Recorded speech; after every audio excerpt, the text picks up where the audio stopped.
Hello tout le monde et bienvenue dans cette vidéo. Aujourd'hui on va travailler le chapitre 2 de biologie qui va être sur la vascularisation et le cuir chevelu.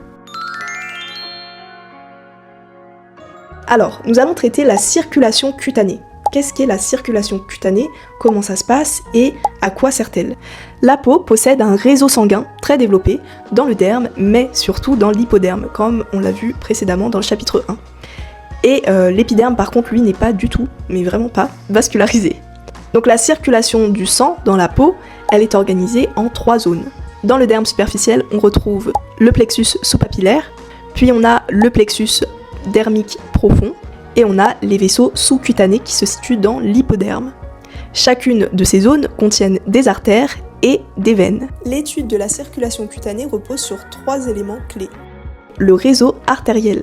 Le sang, il arrive à la peau grâce à des artères sous-cutanées qui remontent depuis les tissus profonds. En se rapprochant de la surface, elles deviennent de plus en plus fines et elles forment des réseaux parallèles appelés plexus. Elles vont irriguer des structures telles que les follicules pileux, les glandes sudoripares et les muscles horripilateurs. Le réseau veineux.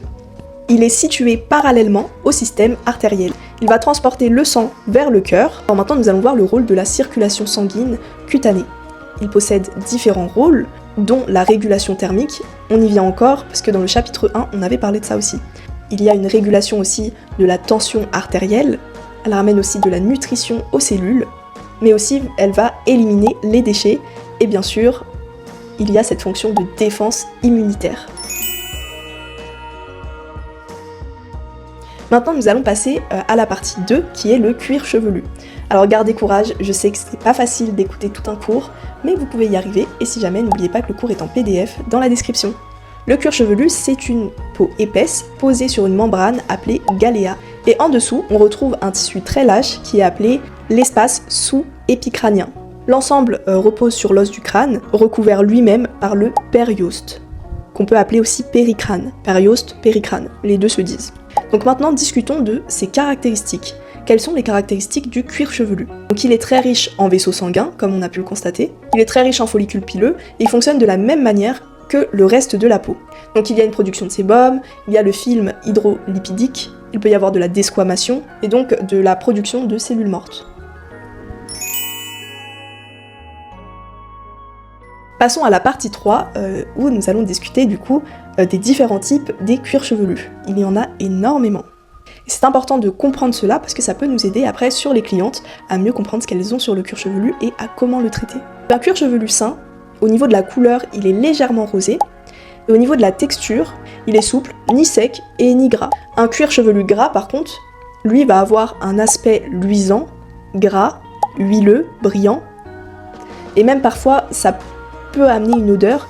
Il peut y avoir des rougeurs aussi lorsqu'on a le cuir chevelu gras et des pellicules grasses. Parce que oui, les pellicules ne sont pas formées uniquement sur un cuir chevelu sec, elles peuvent être formées sur un cuir chevelu gras.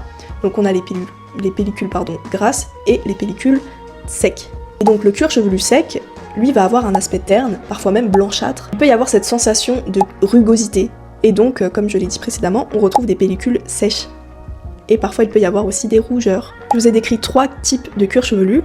Dans mon cours en PDF, vous pourriez retrouver d'autres types de cuir chevelu. Je vous laisse regarder ça à la fin de la vidéo. On va passer à la partie 4, les glandes annexes. Donc on va étudier 3 glandes annexes. On va commencer avec les glandes sudoripares écrines. Elles sont réparties sur tout le corps et elles sont localisées dans le derme. Elles sécrètent de la sueur qui va permettre la thermorégulation.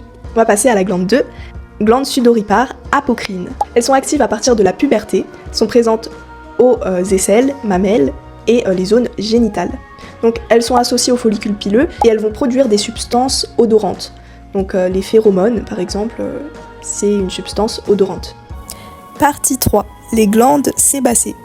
Elles sont situées à la base de chaque poil, elles vont sécréter du sébum et elles protègent de l'eau, mais elles vont aussi limiter la sécheresse. Elles forment une partie du film hydrolipidique. On passe à la dernière partie de ce chapitre, qui est la partie 5, les phanères. Qu'est-ce que c'est que des phanères? Les fanères sont des productions issues de l'épiderme qui sont riches en kératine. Donc je vais vous passer quelques types de fanères. Alors il y a les cheveux, les poils, les ongles, les duvets chez les nouveau-nés ou même chez nous quand on a un peu de duvet ici. Et quel est leur rôle concrètement? Elles vont jouer un rôle de protection contre le froid, la chaleur ou l'eau. Donc par exemple, lorsque il pleut, on a des cils et ça peut nous protéger de l'eau, tout simplement. Des choses toutes bêtes comme ça, mais c'est leur rôle. Donc voilà, je l'avais écrit, protection de l'œil avec les cils. Aide à la préhension et la perception du tactile. Alors, c'est tout bon pour nous, on a pu étudier le chapitre 2 au complet. Je vous laisse regarder le PDF en description, il est ouvert à tous. Et si jamais, n'hésitez pas à aller voir le chapitre 1 et suivez-moi pour la suite du chapitre 3 qui sera jeudi prochain à 18h30 ou 19h, voilà.